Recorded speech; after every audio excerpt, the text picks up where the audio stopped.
Very special good evening my dear friends. तो आज हम लोग बिहार पारा मेडिकल 2022 के लिए मस्ट बीवीआई क्वेश्चंस को लेकर के आए हैं, जो कि आपको डेली यहाँ पे 7:30 बजे क्लासेस दी जाती है, जैसा कि आप सभी को पता है। ठीक है, और टेलीग्राम अभी तक ज्वाइन नहीं किए हैं तो टेलीग्राम ज्वाइन कर लीजिए। उसका क्लास का जो पीडीएफ है वो टेलीग्राम पे डाला जाता है। ठीक है, आप वहाँ से इस पीडीएफ को ले सकते हैं। चलिए दोस्तों, आज के इस क्लास को शुरू करते हैं। चैनल पर नए होंगे तो चैनल को सब्सक्राइब कर लीजिएगा। आगे भी आपको पारा मेडिकल से रिलेटेड ऐसी ही क्लासेस मिलती रहेंगी दोस्तों। चलिए क्लास को शुरू करते हैं। देखिए, सबसे पहले आपको सिलेबस को कभी नहीं भूलना है। 2 घंटा 15 मिनट का टाइमिंग रहेगा। टोटल 450 मार्क्स का क्वेश्चन पूछा जाएगा। टोटल 90 क्वेश्चन पूछा जाएगा। ठीक है, टोटल कितना 90 क्वेश्चन रहेंगे और कौन से सब्जेक्ट से कितना रहेगा ये आप देख सकते हैं। ठीक है, आपको जो है यहाँ पे देखिए कि जीके से जो है कितना, जीके से 20 क्वेश्चन पूछा जाएगा और यहाँ पे एक क्वेश्चन बराबर कितना मार्क्स दिया जाएगा, आपको 5 मार्क्स दिया जाएगा। और निगेटिव मार्किंग जो है नहीं है। क्या निगेटिव मार्किंग है? ये नहीं है। तो इसलिए आप जो है टोटल के टोटल 90 क्वेश्चन को रंग के आइएगा। ठीक है, तो चलिए आज के इस क्लास को शुरू करते हैं। चैनल पर नए होंगे तो चैनल को सब्सक्राइब कर लीजिएगा दोस्तों, और बेल आइकन को हिट कीजिएगा ताकि जब मैं इसी तरीके से लाइव आऊँ तो आप सभी को नोटिफिकेशन जो है चला जाए। चलिए एक बार आप लोग शेयर कर दीजिए दोस्तों। चलिए क्लास की तरफ बढ़ते हैं। चलिए सबसे पहला को देखिए, यहाँ पे सबसे पहले तो हम आपको बता दें कि ये जो है आज 22 नंबर क्लास है। ठीक है, इससे पहले 21 क्लास चल चुका है। 21 क्लास जो है चल चुका है। ठीक है, यानी कि 21 क्लास आप नहीं किए हैं तो डिस्क्रिप्शन बॉक्स में जो है प्ले लिस्ट का लिंक मिल जाएगा, आप जाके पूरे क्लास को कर सकते हैं। चलिए दोस्तों, आज के क्वेश्चन की तरफ बढ़ते हैं। तो देखिए, सबसे पहला क्वेश्चन आ चुका है आपके स्क्रीन पे और ये आपसे कह रहा है, निम्न में से कौन सा यौगिक वायुयान में ईंधन के रूप में प्रयोग किया जाता है? बताइए तो, ऐसा कौन सा यौगिक है जो वायुयान में जो है ईंधन के रूप में प्रयोग किया जाता है? बताइए आप लोग, है ना। ये आपको फिजिक्स से क्वेश्चन है। ठीक है, नहीं सॉरी, केमिस्ट्री से है ना। तो इसका राइट आंसर आपको देना है एथिल। ए में कह रहा है एथिल अल्कोहल है, बी में कह रहा है एसिटल क्लोराइड है, उसके बाद सी में कह रहा है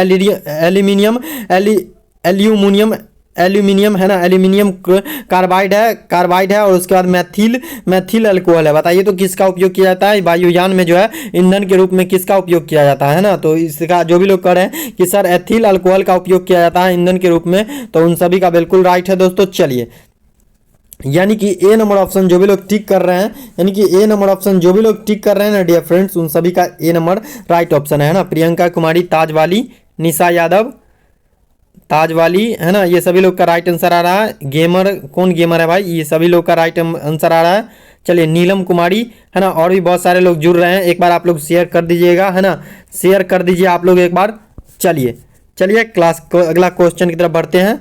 लाइक का बटन भी दबा दीजिएगा।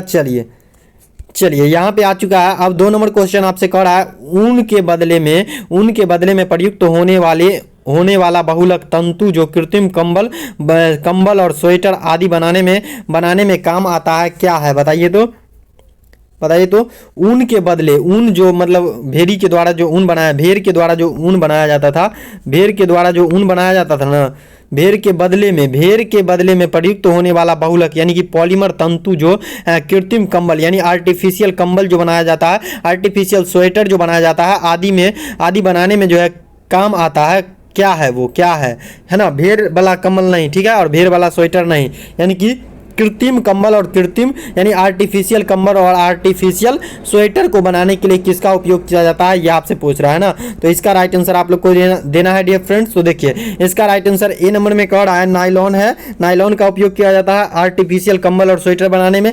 बी में कह रहा है टेफ्लॉन का उपयोग किया जाता है, और नॉल का उपयोग किया जाता है, बेकेलाइट का उपयोग किया जाता है। तो बताइए तो आर्टिफिशियल कंबल और आर्टिफिशियल स्वेटर बनाने के लिए जो है किसका इस्तेमाल किया जाता है? बताइए। अभी तो मतलब उतना भेड़ पाला नहीं जाता है कि मतलब इतनी आबादी में स्वेटर और कंबल को पूरा किया जा सके, भेड़ का कंबल, तो इसलिए जो है आर्टिफिशियल बनाया गया है।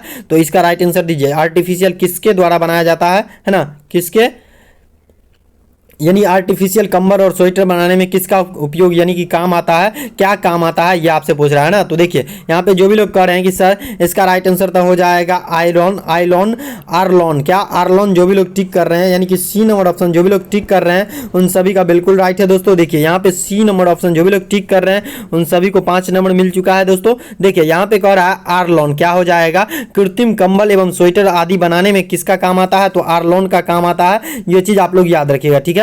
और प्राकृतिक हो गया तो इसमें जो है भेड़ का जो केस होता है ना, भेड़ का जो केस होता है उसी को काटा जाता है और काट के स्वेटर कंबल बनाया जाता था पहले के जमाना में, लेकिन अब ऐसा नहीं हो रहा है। ठीक है, अभी तो अधिकतर आर्टिफिशियल कंबल और स्वेटर मिलता है मार्केट में। तो चलिए अगला क्वेश्चन की तरफ बढ़ते हैं हम लोग। चलिए अगला क्वेश्चन आ चुका है आपके स्क्रीन पे और ये आपको कह रहा है निम्नलिखित में से असंतृप्त यौगिक है ना, असंतृप्त कंपाउंड है ना, पूछ रहा है आपसे असंतृप्त कंपाउंड कौन सा है, बताइए आप लोग। CH4, C2H6, CH3, COOH है ना, उसके बाद डी में कह रहा है C2H4 है ना। तो इसका राइट आंसर आप लोग दीजिएगा। तो जो भी लोग कह रहे हैं सर इसका right answer D number option है, उन सभी का बिल्कुल राइट है, यानी कि C2H4 जो भी लोग टिक कर रहे हैं उन सभी का बिल्कुल राइट है दोस्तों। चलिए यहाँ पे डी नंबर ऑप्शन जो भी लोग टिक कर रहे हैं, यानी कि असंतृप्त कंपाउंड जो चारों में से है ये जो हो गया C2H4 हो गया। ठीक है, यानी कि डी नंबर ऑप्शन जो भी लोग टिक कर रहे हैं उन सभी को 5 नंबर मिल चुका है दोस्तों। आप सभी को एक भी क्वेश्चन छोड़ के नहीं आना है। ठीक है, निगेटिव मार्किंग जो है आपको नहीं है। ठीक है, टोटल 90 क्वेश्चन रंग के आना है आप लोग को। चलिए अगला क्वेश्चन की तरफ बढ़ते हैं और अगला क्वेश्चन आ चुका है आपके स्क्रीन पे और ये कह रहा है धातु मेटल जो सरलता से ऑक्सीकृत हो जाती है वह क्या है। Cu है, Ag है, Al है, Pt है, बताइए तो क्या है ना। ऑक्सीकृत हो जाता है यानी ऐसा कौन सा मेटल है जो सरलता यानी आसानी से ऑक्सीकृत हो जाता है, बताइए तो आप लोग है ना। तो इसका राइट आंसर आप लोग को देना है डियर फ्रेंड्स। तो इसका राइट आंसर जो भी लोग कह रहे हैं कि सर इसका राइट आंसर तो एल्यूमिनियम हो जाएगा, जो आसानी से जो है क्या हो जाता है, ऑक्सीकृत हो जाता है। ठीक है, ये एल्यूमिनियम जो हो जाएगा आसानी से ऑक्सीकृत हो जाता है। ठीक है, एल्यूमिनियम क्या हो जाता है, आसानी से ऑक्सीकृत हो जाता है। ठीक है, और एल्यूमिनियम एक ऐसा धातु यानी कि मेटल है जो आसानी से जो है आसानी से क्या होता है, ऑक्सीकृत हो जाता है। ठीक है, याद रखिएगा। चलिए अगला क्वेश्चन की तरफ बढ़ते हैं और अगला क्वेश्चन आ चुका है आपके स्क्रीन पे। आपको कह रहा है, ये क्वेश्चन कह रहा है पटाखों में तेज सफेद प्रकाश लाने के लिए निम्नलिखित धातुओं में से किस एक का प्रयोग किया जाता है, बताइए तो आप लोग किस एक का प्रयोग किया जाता है। कोनो एगो का प्रयोग आपको बताना है। ठीक है, सोडियम का किया जाता है, मैग्नीशियम का किया जाता है, एल्यूमिनियम का किया जाता है, रजत का किया जाता है, बताइए तो किसका उपयोग किया जाता है। आतिशबाजी जो भी लोग आप लोग करते हैं, छठ पर्व में फटाका छोड़ते हैं, शादी में फटाका छोड़ते हैं, तो उसमें जो है सफ़ेद रंग प्रदान करने के लिए जो है उसमें सफ़ेद प्रकाश लाने के लिए जो है निम्नलिखित धातुओं में से कौन ऐसा धातु है जिसका प्रयोग किया जाता है ना। ये सभी धातु है, सभी धातु में से आपको टिक करना है ऐसा धातु को जो कि आपको पटाखों में जो है सफेद प्रकाश लाने के लिए उपयोग किया जाता है। तो ए में कह रहा है सोडियम, बी में कह रहा है मैग्नीशियम, डी सी में कह रहा है एल्यूमिनियम और डी में कह रहा है रजत। तो इसका राइट आंसर दीजिए आप लोग है ना। तो इसका राइट आंसर आप लोग जो भी लोग कह रहे हैं कि सर इसका राइट आंसर हो जाएगा आपको मैग्नीशियम, वो सभी जो लोग सही कह रहे हैं ना, यानी कि मैग्नीशियम जो भी लोग टिक कर रहे हैं, यानी कि मैग्नीशियम जो भी लोग टिक कर रहे हैं है ना, उन सभी का बिल्कुल राइट है दोस्तों। चलिए अगला क्वेश्चन की तरफ बढ़ते हैं हम लोग। चलिए प्रियंका कुमारी है ना, निशा यादव, ताज वाली, चलिए राइट आंसर दे रहे हैं आप लोग, नीलम कुमारी, गेमर भाई, ये सभी लोग राइट आंसर दे रहे हैं। चलिए अगला क्वेश्चन की तरफ बढ़ते हैं और अगला क्वेश्चन आ चुका है आपके स्क्रीन पे। CFL में CFL यानी CFL बॉल होता है ना, CFL में पारा होता है, जी हाँ पारा होता है। ठीक है, भारत में निम्न मानव निर्मित स्रोतों में कौन सा एक स्रोत पारे के प्रदूषण में अपना सर्वाधिक योगदान देता है, बताइए तो। कोयले से चलने वाला पावर प्लांट है ना, उसके बाद फैक्ट्रियाँ, उसके बाद सीमेंट उत्पादन, उसके बाद डी में करा है वाहन उत्सर्जन, बताइए तो। CFL में पारा होता है, जी हाँ होता है। ठीक है, भारत में निम्न मानव निर्मित स्रोतों में कौन सा एक स्रोत पारे के प्रदूषण में अपना सर्वाधिक योगदान देता है, बताइए तो आप लोग है ना। तो इसका राइट आंसर जो भी लोग करेंगे सर कोयले से चलने वाला पावर प्लांट हो जाएगा, उन सभी का बिल्कुल राइट है दोस्तों है ना। कोयले से चलने वाला पावर प्लांट जो होता है वो आपको क्या करता है कि सर्वाधिक प्रदूषण फैलाता है। ठीक है, सर्वाधिक प्रदूषण में अपना योगदान देते हैं कोयले से चलने वाला पावर प्लांट। ठीक है, तो इसलिए कोयले से चलने वाला पावर प्लांट को आप लोग नहीं लगवाइएगा। ठीक है, चलिए अगला क्वेश्चन की तरफ बढ़ते हैं हम लोग। चलिए अगला क्वेश्चन आ चुका है आपके स्क्रीन पे और ये कह रहा है विसर्जन नलिका विसर्जन ट्यूब में कैथोड किरणों को उत्पन्न करने के लिए कौन सा वायु दाब सही रहेगा, बताइए तो कौन सा वायु दाब सही रहेगा। 1 सेंटीमीटर ऑफ Hg है ना, उसके बाद 1 mm ऑफ Hg, उसके बाद सी में कह रहा है 0.001 सेंटीमीटर ऑफ Hg और उसके बाद कह रहा है डी में कह रहा है 0.001 mm ऑफ Hg, बताइए तो इसका right answer. Centimetre of Hg और mm ऑफ Hg में कंफ्यूज मत होइएगा आप लोग है ना, ये क्वेश्चन जो है पिछले क्लास में भी आ चुका था। तो इसका राइट आंसर जो भी लोग कह रहे हैं कि सर mm ऑफ Hg हो जाएगा, यानी कि 0.00 यानी कि 0 पॉइंट कितना 0.0.001 mm ऑफ Hg हो जाएगा। क्या mm ऑफ Hg, क्या mm ऑफ Hg। जो भी लोग टिक कर रहे हैं यानी कि डी नंबर ऑप्शन जो भी लोग टिक कर रहे हैं उन सभी का बिल्कुल राइट है। जी हाँ, निशा यादव का कमेंट आ चुका है। चलिए आप लोग इसी तरीके से लिखते रहिए, है ना। तो चलिए अगला क्वेश्चन की तरफ बढ़ते हैं। आप सभी का राइट आंसर है। चलिए अगला क्वेश्चन की तरफ बढ़ते हैं और अगला क्वेश्चन आने ही वाला आपके स्क्रीन पे। चलिए आ चुका है आपके स्क्रीन पे दोस्तों, और ये कह रहा है मछली के हार्ट में कितने चैम्बर पाए जाते हैं। अपने लोग के हार्ट में तो 4 गो चैम्बर पाया जाता है, दायां निलय, दायां अलिंद, दायां निलय, बायां निलय, ठीक है, और बायां अलिंद बायां निलय, ठीक है। तो 4 गो चैम्बर हो गया। और मछली में कितना चैम्बर पाया जाता है ये आपसे पूछ रहा है। तो ये चैम्बर का नाम बताइए, क्या गो चैम्बर पाया जाता है मछली में। तो डियर फ्रेंड्स, मछली में 2 गो चैम्बर पाया जाता है, ठीक है। मछली में क्या गो चैम्बर पाया जाता है, अपने लोग में 4 पाया जाता है, अपने लोग में जो है 4 गो चैम्बर पाया जाता है मानव में। लेकिन मछली में जो है क्या होता है कि मछली में 2 गो चैम्बर पाया जाता है। ये चीज़ आप लोग याद रखिएगा, ठीक है। चलिए अगला क्वेश्चन की तरफ बढ़ते हैं। इस क्वेश्चन का आंसर और क्वेश्चन जो है पीडीएफ के तौर पे आपको टेलीग्राम पे मिल जाएगा, ठीक है। चलिए अगला क्वेश्चन आ चुका है आपके स्क्रीन पे। सीएनजी, है ना, सीएनजी का उपयोग किया जाता है पेय पदार्थों में, मोटर वाहनों में, है ना, सुगंधित के रूप में, औषधि के रूप में। तो ये आपको पता होगा कि पटना में जितना भी गाड़ी चलता है वो सीएनजी से चलता है। पटना में जितना भी गाड़ी चलता है ना वो सीएनजी से चलता है। किससे? सीएनजी से चलता है। तो इसका राइट आंसर जो भी लोग कह रहे हैं कि मोटर वाहनों में हो जाएगा, है ना, उन सभी का बिल्कुल राइट आंसर है। पटना कभी आइएगा घूमने तो वहां पे जो है क्या होता है कि मोटर से यानी कि सीएनजी गैस से ही मोटर गाड़ी चलता है। ऑटो हो गया, क्या ऑटो हो गया आपको, ऑटो जो जितना भी आपको पटना के अंदर मिलेगा वो सभी जो है आपको किससे चलेगा, आपको सीएनजी गैस से चलेगा, ठीक है। पेट्रोल डीजल वाला ऑटो आपको 1-2 मतलब बाद के रूप में वहां पे दिखाई देगा पटना के अंदर, ठीक है। चलिए पटना कभी आइएगा घूमने तो बताइएगा सर कि सीएनजी का ही उपयोग किया जाता है ऑटो में। चलिए वहाँ पे पॉल्यूशन ज़्यादा होने के कारण सरकार ने ऐसा किया है कि सीएनजी का उपयोग करो। चलिए अगला क्वेश्चन की तरफ बढ़ते हैं और अगला क्वेश्चन आ चुका है आपके स्क्रीन पे और ये आपसे कह रहा है गामा किरणें है, उच्च ऊर्जा वाले इलेक्ट्रॉन है, उच्च ऊर्जा वाली विद्युत चुंबकीय तरंगे है। सी में कह रहा है निम्न ऊर्जा वाले इलेक्ट्रॉन है। डी में कह रहा है उच्च ऊर्जा वाले पॉजिट्रॉन है। बताइए तो क्या है गामा किरणें, क्या है ये आपसे पूछ रहा है ना। तो गामा किरणें क्या है दोस्तों, गामा किरणें जो है उच्च ऊर्जा वाली विद्युत चुंबकीय तरंगे हैं, ठीक है। यानी कि बी नंबर ऑप्शन जो भी लोग टिक कर रहे हैं उन सभी का बिल्कुल राइट है दोस्तों। चलिए यानी कि बी नंबर ऑप्शन जो भी लोग टिक कर रहे हैं उन सभी को 5 नंबर मिल चुका है दोस्तों। चलिए अगला क्वेश्चन की तरफ बढ़ते हैं हम लोग। इसी तरीके से आप लोग को जुड़ते रहना है।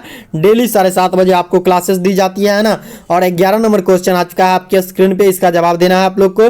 वाई किरणों के निकलने पर परमाणु का वाई किरणें के निकलने पर क्या होता है ये आपसे पूछ रहा है, ठीक है। परमाणु क्रमांक व द्रव्यमान संख्या दोनों बढ़ जाती है। परमाणु क्रमांक व द्रव्यमान संख्या दोनों घट जाती है। परमाणु सी में कह रहा है परमाणु क्रमांक एवं द्रव्यमान दोनों अपवर्तित रहते हैं। डी में कह रहा है उपरोक्त में से कोई नहीं। तो इसका राइट आंसर दीजिए तो आप लोग।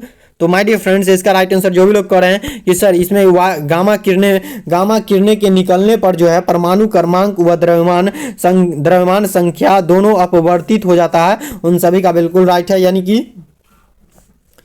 कि जो भी लोग sir C number option tick कर रहे हैं उन सभी का बिल्कुल राइट है ना। यानी कि सी नंबर ऑप्शन जो भी लोग टिक कर रहे हैं सी नंबर ऑप्शन को उन सभी का बिल्कुल राइट है। आप सभी को 5 नंबर मिल चुका है दोस्तों। चलिए अगला क्वेश्चन की तरफ बढ़ते हैं और अगला क्वेश्चन आ चुका है आपके स्क्रीन पे और यह आपको कह रहा है तारों का रंग किस पर निर्भर करता है। तारों का रंग जो है किस पे निर्भर करता है, तापमान पे, दूरी पे, रेडियम पे, वायुमंडलीय दाब पे, किस पे निर्भर करता है तारों का रंग। स्टार्स जो होते हैं चांद आसमान में जो भी तारे पाए जाते हैं उन सभी का रंग जो है किस पे निर्भर करता है ये आपसे पूछ रहा है। तो इसका राइट आंसर आप लोग दीजिएगा। चलिए तो इसका राइट आंसर जो भी लोग कह रहे हैं कि तापमान पे निर्भर करता है सर तारों का रंग, उन सभी का बिल्कुल राइट है। यानी कि तापमान पे निर्भर करता है तारों का रंग। तारों का रंग किस पे निर्भर करता है, तो तापमान पे निर्भर करता है। तापमान किस पे निर्भर करता है, तो ये अगर आपको ऑप्शन में तारे दिखे तो तारे को टिक कीजिएगा, है ना। तो चलिए अगला क्वेश्चन आ चुका है, आने ही वाला आ चुका है आपके स्क्रीन पे। चलिए इसका राइट आंसर देना है आप लोग को। जलवाष्प में भंडारित उष्मा है। जलवाष्प में भंडारित उष्मा है। बताइए विशिष्ट उष्मा, गुप्त उष्मा और उसका निरपेक्ष उष्मा, और डी में कह रहा है अपेक्षिक उष्मा। बताइए तो डियर फ्रेंड्स आप लोग। तो इसका राइट आंसर आप लोग जो भी लोग कह रहे हैं कि सर गुप्त उष्मा हो जाएगा, है ना, जलवाष्प में भंडारित उष्मा जो हो जाएगा वो आपको गुप्त उष्मा हो जाएगा, उन सभी का बिल्कुल राइट आंसर है। यानी कि बी नंबर ऑप्शन जो भी लोग टिक कर रहे हैं उन सभी को 5 नंबर मिल चुका है दोस्तों, है ना। ताज वाली, प्रियंका कुमारी, गेमर भाई, नीलम कुमारी, है ना, ये सभी लोग का राइट आंसर है। चलिए, प्रशांत कुमार, ये सभी लोग का राइट आंसर है। चलिए अगला क्वेश्चन की तरफ बढ़ते हैं हम लोग। और अगला क्वेश्चन आ चुका है आपके स्क्रीन पे और ये आपको कह रहा है अवतल लेंस से हमेशा निम्नलिखित में से कौन सा प्रतिबिंब बनता है, बताइए। तो अवतल लेंस से जो है हमेशा निम्नलिखित में से कौन सा प्रतिबिंब यानी इमेज बनता है, बताइए। तो वास्तविक और सीधा प्रतिबिंब बनता है ना। उसके बाद सीधा इमेज बनता है, आभासी एवं सीधा इमेज बनता है, आभासी वास्तविक एवं अधोशीर्ष इमेज बनता है, आभासी और अधोशीर्षी इमेज बनता है, बताइए। तो आप लोग इसका राइट आंसर अवतल लेंस से हमेशा निम्नलिखित में से कौन सी इमेज बनता है ये आपसे पूछ रहा है। तो इसका राइट आंसर जो भी लोग कह रहे हैं कि सर आभासी और सीधा बनता है, उन सभी का बिल्कुल राइट है ना। यानी कि आभासी और सीधा बनता है किस लेंस में, तो अवतल लेंस में, ठीक है, हमेशा बनता है, याद रखिएगा। यानी कि बी नंबर ऑप्शन जो भी लोग टिक कर रहे हैं उन सभी को 5 नंबर मिल चुका है दोस्तों। चलिए अगला क्वेश्चन की तरफ बढ़ते हैं हम लोग। और अगला क्वेश्चन आ चुका है आपके स्क्रीन पे और ये आपको कह रहा है किसी वस्तु का आवर्धित और आभासी प्रतिबिंब प्राप्त करने के लिए कौन सा लिए प्रयोग किया जाता है, क्या प्रयोग किया जाता है। समतल दर्पण प्रयोग किया जाता है, उत्तल दर्पण प्रयोग किया जाता है, अवतल दर्पण प्रयोग किया जाता है और डी में कह रहा है अवतल लेंस प्रयोग किया जाता है, बताइए। तो किसका प्रयोग किया जाता है, तो इस किसका प्रयोग किया जाता है दोस्तों, तो ये आपको किया जाता है अवतल लेंस का प्रयोग। यानी कि सी नंबर ऑप्शन जो भी लोग टिक कर रहे हैं उन सभी का बिल्कुल राइट है। इस क्वेश्चन का पीडीएफ, क्या इस क्वेश्चन का पीडीएफ दोस्तों, इस क्वेश्चन का पीडीएफ और इस क्वेश्चन का आंसर जो है ना दोस्तों आपको इसी टेलीग्राम चैनल पे मिल जाएगा, जो जिसका लिंक जो है डिस्क्रिप्शन बॉक्स में प्रोवाइड करवा दिया गया है। टेलीग्राम आप ज्वाइन नहीं किए हैं तो ज्वाइन कर लीजिए, साथ ही साथ चैनल पे नए हैं तो चैनल को सब्सक्राइब कर लीजिए। आगे भी आपको पारा मेडिकल से रिलेटेड ऐसी क्लासेस और जो भी आपका डाउट्स होगा उसका जवाब आपको दिया जाएगा। चलिए दोस्तों अगला क्वेश्चन की तरफ बढ़ते हैं। यहाँ पे जो भी लोग कह रहे हैं कि सर किसी वस्तु का आवर्धित और आभासी प्रतिबिंब जो है प्राप्त करने के लिए प्रयोग किया जाता है, वो आपको किसका प्रयोग किया जाता है, तो ये आपको किया जाता है अवतल दर्पण का, किसका, अवतल दर्पण का, ठीक है, याद रखिएगा। चलिए अगला क्वेश्चन की तरफ बढ़ चुके हैं हम लोग और अगला क्वेश्चन आ चुका है आपके स्क्रीन पे और ये आपसे कह रहा है आजकल सड़कों पर रोशनी के लिए पीले लैंपों का प्रयोग किया जाता है, उन लैंपों में निम्न में से किस गैस का प्रयोग किया जाता है, बताइए। तो आजकल सड़क पर जो यानी रोड पर जो है ना रोशनी के लिए प्रयोग किए जाने वाले पीले लैंपों का प्रयोग किया जाता है, उन लैंपों में जो है निम्न में से कौन सी गैस यानी कौन सा गैस का प्रयोग किया जाता है, सोडियम गैस का, नियोन गैस का, हाइड्रोजन गैस का, नाइट्रोजन गैस का, किसका उपयोग किया जाता है, बताइए आप लोग, है ना। तो इसका राइट आंसर आप लोग को देना है डियर फ्रेंड्स। तो देखिए इसका राइट आंसर जो भी लोग कह रहे हैं कि सर नियोन गैस हो जाएगा, उन सभी का बिल्कुल राइट है। यानी कि नियोन गैस जो भी लोग टिक कर रहे हैं उन सभी का राइट आंसर है दोस्तों। यानी कि बी नंबर ऑप्शन जो भी लोग टिक कर रहे हैं उन सभी का राइट है। चलिए इसके लिए आप सभी को 5 नंबर मिल चुका है। निगेटिव मार्किंग नहीं है दोस्तों एग्जाम में, आप इसलिए टोटल 90 क्वेश्चंस को रंग के आइएगा, चाहे आपको डाउट भरा रंग के आना है, चाहे जैसे रंग के आना है, टोटल 90 क्वेश्चन को आपको सॉल्व करके आना है वहां पे, ठीक है, एक भी क्वेश्चन छोड़ के नहीं आना है। चलिए अगला क्वेश्चन की तरफ बढ़ते हैं हम लोग। चलिए अगला क्वेश्चन आ चुका है आपके स्क्रीन पे और ये आपको कह रहा है पीले पानी से निकलने वाली सेविंग ब्रश के लिए पानी से निकालने पर सेविंग ब्रश के बाल आपस में चिपक जाते हैं, इसका कारण क्या है, पृष्ठ तनाव है, सयांता है, प्रत्यास्था है, घर्षण है, बताइए। तो क्या है इसका कारण, तो डियर फ्रेंड्स इसका कारण जो भी लोग कह रहे हैं कि सर पृष्ठ तनाव यानी कि सरफेस टेंशन हो जाएगा, उन सभी का बिल्कुल राइट है दोस्तों, है ना। ये क्या होता है, पानी से निकालने पर सेविंग ब्रश के बाल जो है आपस में चिपक जाते हैं, क्यों चिपक जाते हैं, तो ये आपको क्यों चिपकता है, पृष्ठ तनाव के कारण, है ना। यानी कि ए नंबर ऑप्शन जो भी लोग कह रहे हैं उन सभी का बिल्कुल राइट है। चलिए अगला क्वेश्चन की तरफ बढ़ते हैं। नीलम कुमारी का राइट आंसर आया है, गेमर भाई का राइट आंसर आया है ना, प्रियंका कुमारी, निशा यादव, है ना, और ताज वाली, ये सभी लोग का राइट आंसर है। चलिए अगला क्वेश्चन की तरफ बढ़ते हैं और अगला क्वेश्चन आ चुका है आपके स्क्रीन पे। फाउंटेन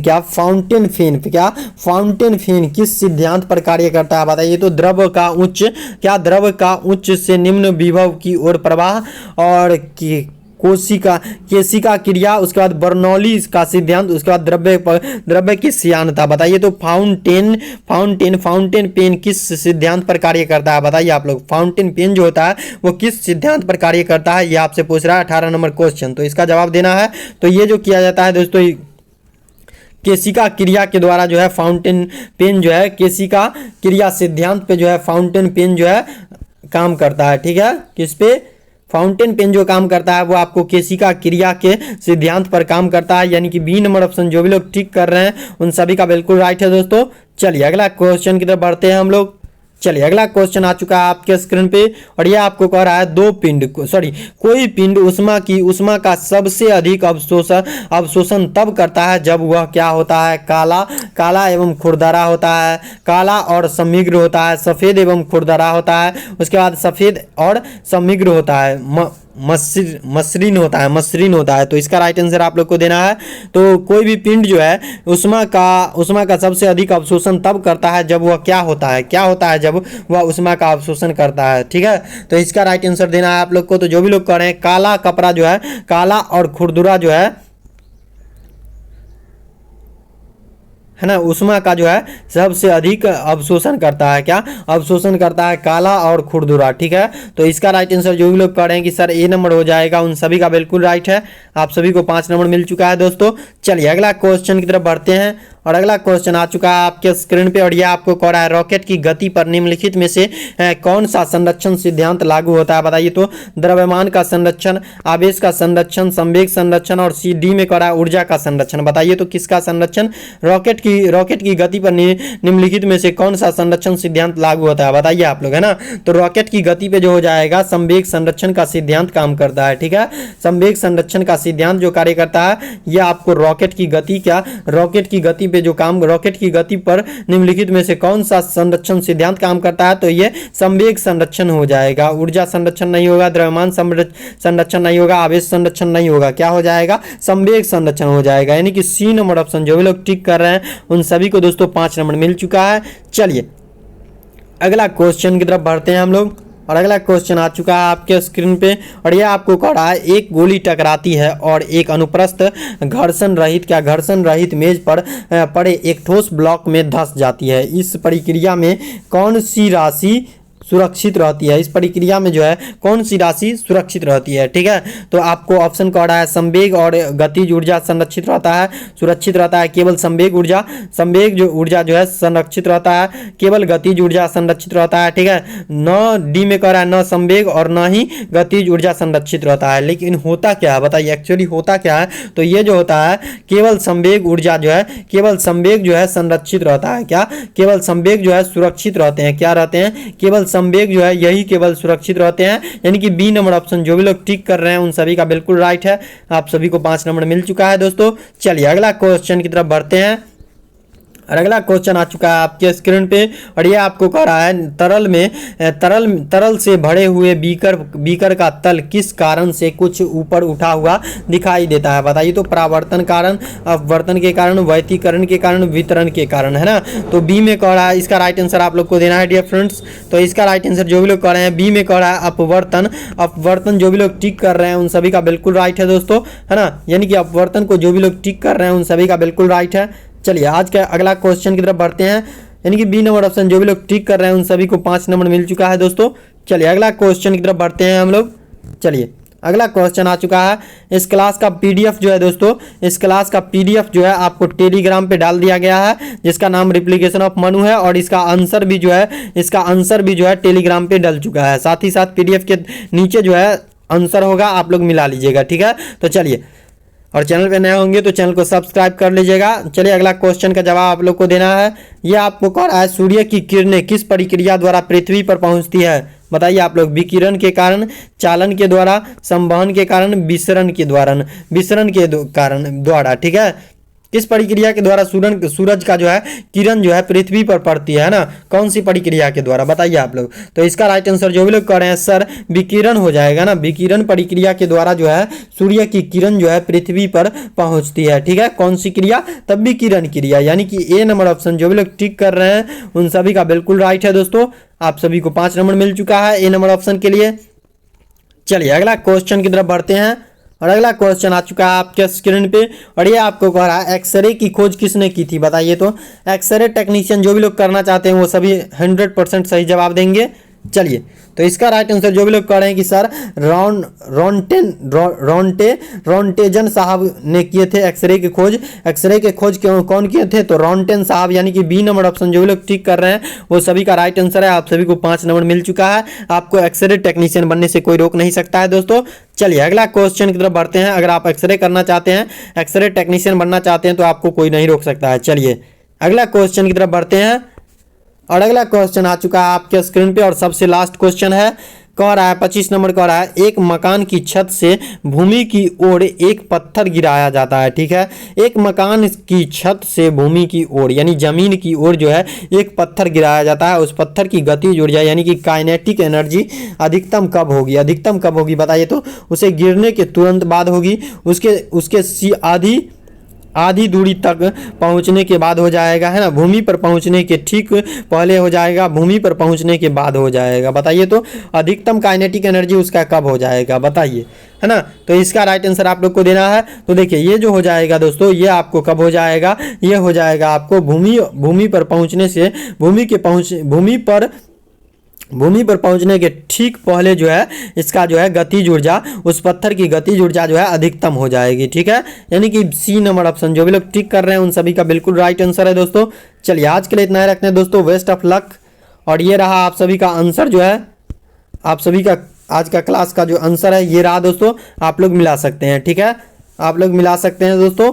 चलिए आज के लिए इतना रखते हैं। Best of luck dear friends. Channel पे नए होंगे तो चैनल को सब्सक्राइब कर लीजिएगा। आगे भी आपको पैरामेडिकल से रिलेटेड जो है ऐसी ही क्लासेस डेली दी जाती है। चलिए thanks for watching dear friends.